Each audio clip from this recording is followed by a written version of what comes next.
Good morning, students. This is BSc Part 1, paper number 3, semester 2, physical chemistry. Name of the topic is kinetic theory of gases. We have already completed two topics, thermodynamics related to thermochemistry, secondly chemical kinetics, and the third topic is kinetic theory of gases. So in that topic, we are now at the level, these are the van der Waals constant and critical constants. So Vc, Pc, Tc are called as critical constants and A and B are called as van der Waals constant. So you know that Vc critical volume 3B, critical pressure A divided by 27B square and Tc is equal to 8A divided by 27 RB. The value of gas constant R in terms of critical constant. आता R जो आपण वापरतो gas constant 8.314 joule पर मोल पर kelvin हे वापरतो, तर त्याची value p c V c आणि टी सीच्या माध्यमातून कशी येते ते आपण बघणार आहोत. सो अवर इक्वेशन इज, आपण मागं बघितलं की हे इक्वेशन आपण काढलेलं आहे 3Vc is equal to b plus R T c by P c. V c is equal to 3B हे आपल्याला माहीत आहे, therefore b is equal to V c by 3 ह्या इक्वेशनवरून. ती b is equal to V c by 3 ही जी value आहे ती इथं भरली आपण ह्या इक्वेशनमध्ये. So 3Vc is equal to V c by 3 plus R T c by P C. ही प्लस टर्म इकडे गेली, 3Vc minus v c by 3 is equal to r T c by P c. So 3Vc multiply by 3Vc 9Vc minus Vc 8Vc divided by 3. Mathematical calculation is equal to RTC by PC. Therefore, R is equal to 8Vc PC divided by 3TC. So 8 divided by 3, the answer is 2.67. So value of R in terms of gas critical constants 2.67 PCVC by TC. Now what are the limitations of van der Waals equation? You already know the van der Waals equation. P plus A by V square into V minus B is equal to RT for 1 mole of an gas.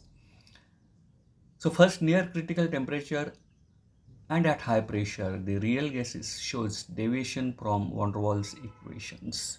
Real gases, that is non-ideal gases.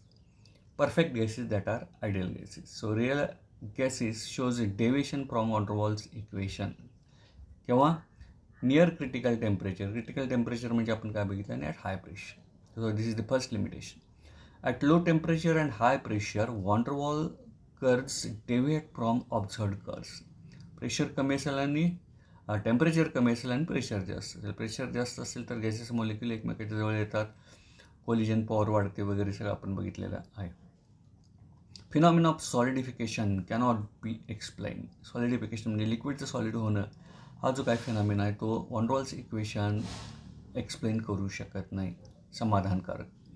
And according to this equation, RTC by PCVC is equal to 2.67. इथं आपण बघितलं RTC इकडे RTC by PCVC is equal to 2.67. But the exponential value is 3.7. Calculated आपण जर केली तर 2.67 आणि exponential 3.7 ह्यामध्ये व्हॅल्यूमध्ये फरक आहे. हा फरक भरून काढू शकत नाही van der Waals इक्वेशन. तर ह्या त्याच्या काय आहेत सगळ्या मर्यादा आहेत. Next, Maxwell Boltzmann distribution law of molecular velocities and energies. हे फक्त लक्षात ठेवायचं आहे, तुम्ही इक्वेशन ह्या डिटेलमध्ये आपण जाणार नाही आहे. So distribution of velocities from the laws of probability. Equation for distribution of velocities म्हणजे प्रत्येक गॅसेस मॉलिक्यूल, त्या प्रत्येक गॅस मॉलिक्यूलचा जो व्हेलॉसिटी आहे त्याचा जो वेग आहे त्याविषयी मॅक्सवेल अँड बोल्ट्झमननं काय केलं, संशोधन केलं आणि त्यांनी डिस्ट्रीब्युशन लॉ मांडला. मोलिक्युलर व्हेलॉसिटीज अँड एनर्जी, प्रत्येक गॅस मॉलिक्यूल टोटल एनर्जीपैकी प्रत्येक गॅस मॉलिक्यूलमध्ये किती ती डिस्ट्रीब्यूट होते व्हेलॉसिटी आणि मग त्याची एनर्जी काय असते हे इक्वेशनद्वारे त्यानं मांडलं. DNC by n is equal to 4 pi into bracket m divided by 2 pi RT raise to 3/2 into e raise to minus MC square divided by 2 RT into C square DC. हे त्याचं equation आहे, फक्त हे लक्षात ठेवा. DNC म्हणजे number of molecules having velocities between C and C plus DC, and total number of molecules, M molecular mass आणि T absolute temperature of the system. तर हे फक्त इक्वेशन तुम्ही लक्षात ठेवायचं आहे. तर इथं हा टॉपिक आपला संपतो आहे. तर ह्या टॉपिकवरचे ऑब्जेक्टिव्ह आहेत ते ऑब्जेक्टिव्ह क्वेश्चन आपण बघणार आहोत. मल्टिपल चॉईस क्वेश्चन, तुमची परीक्षा ही मल्टिपल चॉईस क्वेश्चनवरच आधारलेली असणार. Number 1, gases which do not obey the gas laws at all temperatures and pressure are called. Question व्यवस्थित वाचला गेला पाहिजे. डू नॉट ओबे म्हटलं आहे. डू नॉट ओबे याचा अर्थ काय? That is non ideal gas. So gases we do not obey the gas laws at all temperature and pressure are called as non-ideal gas. Ideal gas obey करतो. Ideal gas म्हणजेच that is perfect gas. So answer is non-ideal gases. P plus A by V square into V minus B is equal to RT is known as. You know this equation. It is ideal equation काय असतं? PV is equal to RT. Kinetic gas equation half mv square वगैरे असतं. Gas equation काय नुसतं दिलेलं option. So this equation is called as van der Waals equation. P plus A by V square into V minus B is equal to RT is known as van der Waals equation. Next. Van der Waals constant A has the dimension. तर दोन van der Waals constant आपण बघितले A आणि B. त्याला आपण van der Waals constant म्हणतो. आणि critical constants आहेत PC, VC आणि TC. त्याला क्रिटिकल कॉन्स्टंट म्हणतो. तर ह्याचा आन्सर आहे न्यूटन मीटर रेज टू 4 मोल रेज टू -2. हे सुद्धा आपण बघितलेलं आहे. Next PC, VC and TC are known as. याला काय म्हणतो आपण? PC, VC, TC that are called as critical constant. Critical temperature, critical volume, critical pressure. Next, volume occupied by 1 mole of the gas at critical temperature and critical pressure is called as. That is called as critical volume. Critical टेम्परेचरला आणि critical प्रेशरला जे काय 1 मोल गॅसचा जो काय volume असेल त्याला आपण काय म्हणतो? That is called as critical volume. The parameter Z used to compare deviations of gases from ideal behavior is called as. Z ची व्हॅल्यू आपण बघितली. That is called as compressibility factor. Z is equal to PV by NRT. आणि झेडची व्हॅल्यू जर 1 असेल तर PV is equal to NRT असतं. हे आपण बघितलेलं आहे. So parameter Z that is called as compressibility factor. The correction term B from van der Waals equation is known as. बीला काय म्हणतो आपण? आता PV इज इक्वल टू RT झालं. पीचं काय झालं? P plus A by V square. आणि व्हीचं काय झालं? V minus B. तर ही जी B टर्म आहे याला आपण काय म्हणतो? व्हायब्रेटरी व्हॉल्यूम, को volume, excluded volume, all of these. तर याला आपण काय म्हणतो? जनरली व्हायब्रेटरी व्हॉल्यूमसुद्धा म्हणतो, को व्हॉल्यूमसुद्धा म्हणतो, एक्सक्लुडेड व्हॉल्यूमसुद्धा म्हणतो. सो दॅट इज पर्याय कुठला? All of these. Dot dot gases obey the gas laws at all temperature and pressure. सोप आहे. That is ideal gases. According to dot dot law, volume is inversely proportional to pressure at constant temperature. Constant temperature त्याला आपण काय म्हणतो? कुठला law म्हणतो? At constant temperature pressure किंवा volume inversely proportional. That is called as Boyle's law. Boyle's लॉला temperature constant असतं. A certain temperature at which product PV is constant over an appreciable range of pressure is known as. आपण बघितलं आहे त्याला आपण boil temperature असं म्हणतो.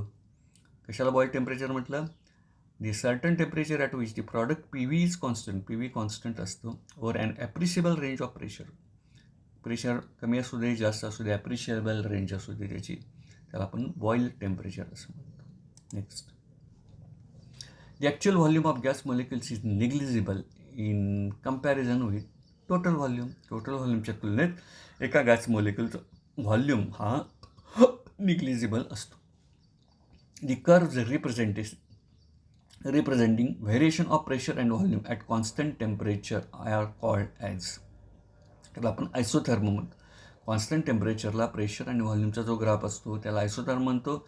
आपण CO2 गॅसचे वेगवेगळे आयसोथर्मसुद्धा आपण बघितलेले आहे. The expression PV is equal to 1/3 mNu square is known as. So it is reduced equation, it is kinetic gas equation.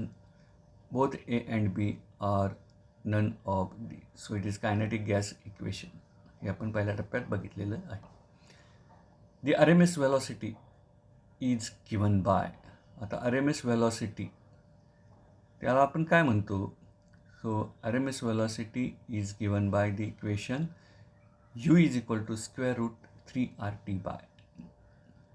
तर अशा पद्धतीनं ही मल्टिपल चॉईस आहेत. मल्टिपल चॉईसला एक्झाम्पलसुद्धा विचारलं जातं. ते एक्झाम्पल कशावर विचारलं जाईल? क्रिटिकल व्हॉल्यूमचा formula VC is equal to 3B विचारलं जाईल, किंवा PC is equal to A divided by 27B स्क्वेअरवर विचारलं जाईल, किंवा 8A divided by 27RB TC is equal to. अशा ह्याच्यावर एक्झाम्पलसुद्धा विचारलं जाईल. म्हणजे बीची व्हॅल्यू दिली जाईल आणि तुम्हाला व्हॉल्यूम कॅल्क्युलेट करायला सांगितलं जाईल. तर अशा पद्धतीनं एक्झाम्पलसुद्धा याच्यावर विचारली जाऊ शकतात. तर इथं आपला सगळा पोर्शन संपतो. पहिला टॉपिक आपण बघितला थर्मोडायनॅमिक्स, त्यामध्ये थर्मोकेमिस्ट्रीसुद्धा बघितला. त्यानंतर केमिकल कायनेटिक्स बघितला आणि त्यानंतर बघितला तो that is kinetic theory of gases. तर असे 3 टॉपिक आपण आता बघितलेले आहेत. आणि objective question, multiple choice question हे तुम्हाला मी ह्या 3ऱ्या टॉपिकवरचे घेतलेले आहेत. पहिल्या आणि 2ऱ्या टॉपिकचे तुम्हाला मी तुमच्या व्हॉट्सअप ग्रुपवर टाकतो, ते तुम्ही व्यवस्थित बघा आणि त्या पद्धतीनं परीक्षेला तुम्ही सामोरं जायचं आहे.